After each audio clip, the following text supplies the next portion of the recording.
Salut tout le monde, c'est Alice. Alice est le petit lapin blanc et nous allons parler de l'énergie des lions. Alors les lions, vous êtes pris sur le cercle de 360 degrés à 180 degrés, donc en face, le rayon de la bicyclette. Alors un seul, ça va pas suffire à faire tourner la roue, mais en face, ce qui est votre alter ego, je préfère le dire comme ça qu'en termes de c'est votre ennemi direct. Bon, on pourrait le dire, on peut le dire comme ça si on veut. On peut dire aussi c'est votre projection, c'est votre miroir. Par exemple, également. Là, je vais rester sur cet alter ego que j'aime bien en ce moment. C'est le Verseau. Voilà. C'est pas le signe. Alors, l'énergie qu'il y a en face, justement, à 180 degrés, c'est pas l'énergie la plus éloignée de nous. Mais c'est la plus opposée. L'énergie la plus éloignée de nous, c'est le signe précédent, qui est, de fait, à quasiment 360, qui est à 330, entre 330 et 360 degrés, c'est l'énergie qui nous précède, parce qu'à 360, on revient à zéro, et donc c'est nous, et ça on connaît d'une manière ou d'une autre. Mais entre 330 et 360 degrés, on ne connaît pas. On ne connaît plus, c'est trop loin. C'est tellement proche que c'est trop loin, que c'est, voilà, c'est toute cette partie en nous qu'on connaît que trop et qu'on veut pas voir. Voilà, et il y aurait il y aurait des heures et des heures à faire en vidéo à ce propos. Donc revenons sur le lion, l'énergie du lion, qui fonctionne nécessairement avec l'énergie des Verseaux. L'un ne va pas sans l'autre, l'autre ne va pas sans l'un. Ok ? Ça, c'est le rayon du vélo. Et pour faire tourner une roue de manière décisive, il faut qu'il y ait un axe à 90 degrés. Alors, s'il n'y a que les axes à 90 degrés, c'est comme si vos roues, elles étaient en carré. C'est pas super agréable, ça fait un peu des trucs comme ça. C'est un peu, on est au temps des rois de Louis XIV, justement, on va y revenir. Donc il vaut mieux ensuite qu'il y ait des aspects un peu plus aigus et un peu plus obtus dans les angles, en géométrie, pour que voilà, il y ait des arrondis au niveau de la roue et qu'on fasse ah ouais super ding, dadana. Mais il y a toujours un moment où c'est 90 degrés et là clac on passe à autre chose. C'est un quart de tour, clac on passe à autre chose. On a passé un cap, ça passe ou ça casse. On reprend ça. Et là l'axe du ça passe ou ça casse pour le lion, c'est l'axe taureau-scorpion. Ok, tout ça, ces 4 signes-là sont des signes fixes. J'ai pas parlé dans les autres, dans les premières là que j'ai faites sur les signes de cette nature-là, de cette information qu'il y a. Il y a les signes fixes, mutables, cardinaux, etc. Et il y a encore plein d'autres choses passionnantes. En astrologie, franchement, ça fait 30 ans que j'en fais. Il y a toujours un truc à apprendre. C'est pour ça que j'adore ça. Ensuite, donc le lion. Qu'est-ce qu'on va dire sur le lion ce soir? Le lion est gouverné par le soleil. Le soleil n'est pas une planète, le soleil est un astre. Il y a 2 signes dans le zodiaque qui sont gouvernés par un astre. Le soleil pour le lion, la lune pour le signe précédent, le cancer. Les autres, c'est les planètes. Les planètes qui se partagent le zodiaque, qui ont chacune, grosso modo, 2 signes, 2 maisons en fait. Une maison principale, une maison secondaire, enfin voilà, elles sont... Voilà. Le soleil est chez lui en lion. La période de l'année où où le soleil est le plus rayonnant, c'est pas les journées les plus longues, mais c'est là où il chauffe le plus, c'est le mois d'août. Donc du 21 juillet au 21 août, voilà, vous voyez, il y a la 15 août, à la mi-août, là, la Sainte-Marie, bam, il y a toujours un revers de soleil et il commence à faire froid et c'est la rentrée des classes et la fête est finie. Donc la saison du lion, donc on retrouve ces caractéristiques en fait dans l'énergie du lion. Une joie d'enfant, une joie d'être, une joie de vivre, une énergie de jeu, une énergie vitale, être soi-même. On est cul nu sur la plage, on a son petit maillot de bain, on n'a pas besoin d'être maquillé comme comme vous trouverez l'adjectif ou le qualificatif que vous préférez. On voudrait avec ces personnes. On est nature en fait, on est naturel. On est beau, heureux, brillant, joyeux,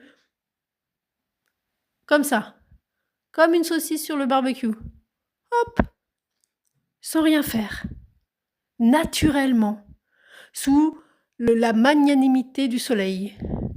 Et puis, le soleil brille pour tout le monde. Donc on est tous beaux. Il y a cette idée-là. Naturellement, pas de grimage, pas là, on a un t-shirt, un short, une queue de cheval et c'est plié. Même ceux qui mettent des chaussettes dans leurs tongs, c'est vendu. Ok, t'es beau quand même. Et puis on s'en fout. Et puis il y a presque un côté beauf quelquefois. Mais dans les signes de feu, il y a un petit côté beauf dans l'énergie parce qu'en fait on est heureux et on s'en fout. On s'en fout de ressembler à quoi que ce soit. Alors on va revenir sur ça d'ailleurs, parce qu'en fait c'est pas tout à fait vrai. Parce que le lion, il a besoin d'être vu. Il a besoin d'être... C'est pas qu'il a besoin d'être vu en fait, il est remarquable. Voilà. Et puis surtout, il est vital, on ne peut pas vivre sans lui. Donc c'est une énergie où cette dimension-là d'être vital, bah, elle est centrale en fait. D'être centrale, d'être vital, d'être remarquable, qu'on le veuille ou non d'ailleurs, hein. Qu'on le veuille ou non, c'est la caractéristique du lion, des lions.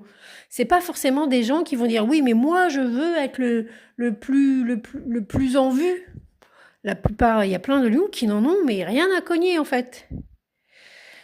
Mais c'est comme ça, d'une manière ou d'une autre, ils dégagent quelque chose qui se remarque et qui fait du bien. Le soleil, ça fait du bien. Ce sont des gens qui font du bien.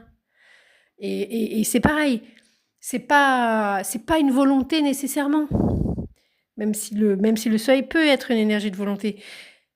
Mais ils ont une énergie de vie et de rayonnement et de resplendir et de transmettre et de donner. Alors, c'est pas du don comme le poisson, par exemple, qui va se sacrifier en disant non, vas-y, prends ma pomme, je n'en mangerai pas, je vais mourir de faim, c'est pas grave. C'est pour toi, c'est pour toi. Non. Le lion, lui, en fait, il peut pas, il donne parce qu'il est comme ça, en fait. Sinon, il est pas lion. Il fait pas exprès non plus. Donc en fait, et puis, alors on a l'impression aussi avec le lion que c'est une espèce d'énergie éternelle. Donc on peut aller à l'épuisement hein, quand on est lion. On est en suractivité, on est dans un signe d'action, dans un signe de feu. Bélier, lion, sagittaire, signe de feu. Les signes de feu n'ont pas la mesure de l'effort en fait ou de l'action. Donc ils font, c'est leur nature, tada, et c'est des énergies qui peuvent amener à l'épuisement, amener au burn-out. Burn-out, c'est rien que le mot en lui-même, traduction sèche, c'est du soleil, il y a trop de soleil là. Là, on a cramé. Insolation, vous savez quand ça commence, vous savez pas quand ça se termine. On peut en crever d'une insolation. Le soleil n'est pas que positif, voilà. On peut fondre, on peut cramer, on peut prendre feu, on peut s'enflammer un peu trop, on peut s'inflammer. Ça, tout ça, c'est des signes de feu. Le signe de feu, on a envie de dire calme-toi un petit peu. Qu'est-ce qui va calmer un signe de feu ? Les nuages. Le vent, je sais pas. Oh non, le vent, ça va attiser le signe de feu. Non, le vent, il s'entend bien avec le signe de feu. Il va faire, ouais, vas-y, comme un incendie. Un incendie, hop, et tout à coup, vous avez un signe d'air qui arrive en disant, le Verseau qui est en face. Le Verseau qui est en face, qui va souffler sur le feu. Et flaf, vous avez toute la montagne, tous les arbres qui sont grillés. Plus de... Voilà. Donc, c'est pas ami avec le taureau. Les arbres, c'est le taureau. Vous voyez ? Donc, c'est dans ces moments-là qu'il faut faire hop. Je vais arrêter de fumer. Je vais m'éteindre ma clope sur ma main, tiens. Hop, ça vaudra mieux qu'il y ait un feu de forêt. Avec tous les animaux qui meurent dedans et tout. Et nous qui étouffons et l'eau qui se raréfie. Le lion, donc, on a les dimensions de c'est royal, C'est pas royal au bar, mais c'est royal. C'est-à-dire que ça prend soin des gens, un lion. Le côté roi, royauté, mais à l'ancienne. C'est-à-dire qu'un roi, un bon roi, il prend soin des gens. Et en fait, au-delà de prendre soin des gens, il prend soin du vivant dans les gens. Alors, en plus, à l'époque, il y avait les idées de royauté par le divin. Donc, c'est même pas lui, le lion, c'est un messager entre le divin et le vivant dans les humains. Il y a un peu cette idée-là. Bon, ensuite, on va parler un petit peu des choses plus égotiques, presque plus humaines, justement, avec tout ce qui est narcissisme, égocentrisme, fierté mal placée. L'axe Lion Verseau est un axe des fiertés, par ailleurs. Le lion, à contrario des Verseaux, le lion n'est pas anonyme. Le lion n'est pas anonyme. Le Verseau, ils se font dans le groupe, ou dans le grand groupe, ils travaillent en équipe, et chacun a son importance. Le lion, c'est lui qui règne sur le ciel et sur la terre avec son... Et on ne voit que lui, il n'est pas anonyme, il ne peut pas être anonyme, il a toujours un nom. Il a une identité, c'est une énergie d'identité. Le soleil, c'est une identité, une identification souvent au père créateur. Ça, c'est une énergie du lion. Puisque le soleil, dans notre thème, chacun, on l'a pas tous en lion. Mais il va gouverner ce qui se passe dans la maison où le lion est. Le lion, il est quelque part dans notre ciel. Il y aura peut-être pas le soleil, ça c'est sûr. Si vous êtes né en novembre, il n'y aura pas le soleil. Hein. En revanche, il y aura le lion. Et le lion, qu'est-ce qu'il va y avoir? Il va bien se passer quelque chose. Maison 4, maison 10, maison 6, qu'est-ce qu'il y aura dans cette... Eh bien ça, le lion, le soleil, votre soleil, sera le propriétaire de cet endroit de votre thème. Et là, il y aura quelque chose de naturel, de facile, ou bien... on va pas mettre ou bien, on va mettre et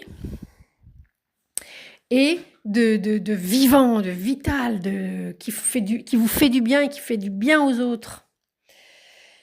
Et donc d'une fierté aussi. Vous savez, c'est comme justement on parlait du cercle avec les enfants. L'enfant sort du ventre de sa mère, le poisson, il sort à l'accouchement en bélier, en taureau, quand maman n'est pas là, quelles sont ses ressources?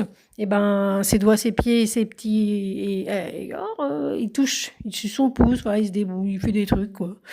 Il peut pas se déplacer, de toute façon, il n'a pas atteint le Gémeaux. En Gémeaux, il va babiller, il va faire blablabla. Il se raconter des histoires comme... Il va recréer, en fait, ce qui se passe dans l'interaction précédente, mère, bébé et compagnie. Autour de lui, il regarde tout. Le nouveau-né, c'est un aimant, c'est quelque chose qui absorbe tout, en fait. Donc, il est attentif à tout. Enfin, il n'est même pas attentif, en fait, c'est une éponge. C'est une éponge. Et après, il va reproduire ça. Et c'est ça qui se passe dans nos vies. Poum, poum, exponentiel. Donc, en Gémeaux, il babille et il se balade. Il va commencer à crapahuter et tout. En Cancer, on a fait les cancers? Non, pas encore. En Cancer, il a sa chambre. C'est son berceau, c'est sa chambre, c'est son territoire, c'est à lui, c'est chez lui, là. C'est son petit espace où on rentre pas. Voilà, c'est privé, là. On en dira plus une autre fois. Et en Lion, c'est le petit enfant qui va prendre un caillou sur la plage, qui va dessiner des yeux, une bouche, coller des morceaux de laine sur la tête du caillou et en faire un bonhomme et dire à sa maman « Je t'ai fait un collier de pâtes, c'est vraiment beau, non ?» C'est ça, l'énergie du lion. Il est content de créer des choses par amour pour son créateur, souvent. Il y a vraiment l'idée de créateur. Son créateur, qui est-ce qui voilà. Et puis ensuite, en grandissant, ça va être lui en tant que créateur. C'est-à-dire en tant que... Alors, c'est pas en tant que parent, en tant qu'éducateur. celui qui va élever, c'est le géniteur. Voilà, c'est le géniteur. C'est le parent géniteur. Et souvent, c'est associé au padre, le père créateur. D'où le divin voilà, d'où le lion qui est messager du divin et du vivant dans les humains. Qu'est-ce qu'on pourrait dire d'autre rapidement, parce que ça fait déjà un quart d'heure et un quart d'heure, je trouve que c'est bien. Donc dans les défauts, voilà, le narcissisme égocentrique, c'est poussé à outrance, mais n'importe qui peut, il n'y a pas besoin d'être lion, hein, je vous le garantis. C'est autre chose, c'est plus les discussions, l'agencement des planètes entre elles sur le zodiaque qui vont faire quelqu'un qui va être plus centré sur lui, et puis ensuite, là on rentre dans l'histoire des gens, pourquoi, comment. Donc ça, c'est encore autre chose, c'est un autre sujet. Qu'est-ce que je pourrais dire quand même? Parce qu'après, j'arrête les vidéos et je me dis, oh mince, j'ai oublié de dire ça, merde. Donc tous les one-man shows, toutes les choses où on est seul en scène, c'est un jeu d'enfant. Ça, c'est un des mots-clés du lion. Bon, du coup, le théâtre, éventuellement, ça peut vraiment jouer. Tout ce qui est vidéo aujourd'hui, dans cet axe Lion-Verseau, puisque en plus, on est dans les télés, dans les technicités, on est dans l'ère du Verseau, quoi, grosso modo. Pas tout à fait, je crois, d'ailleurs, mais bon, c'est tout comme. Hein. Bon, si on le dit, on y est. Hein. Donc, on a cette idée, voilà, d'être une star, d'avoir le premier rôle. On pourrait peut-être, je pense que ça pourrait coller avec. Ça colle avec l'énergie du lion. On peut être fils unique.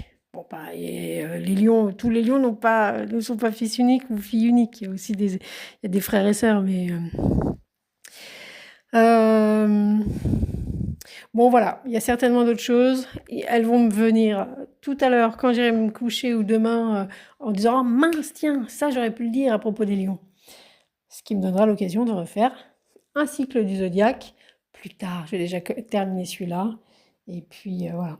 En tous les cas, grosse vitalité, grosse joie de vie. Et puis beauté naturelle, joie de vie naturelle. Vive le lion. C'était Alice.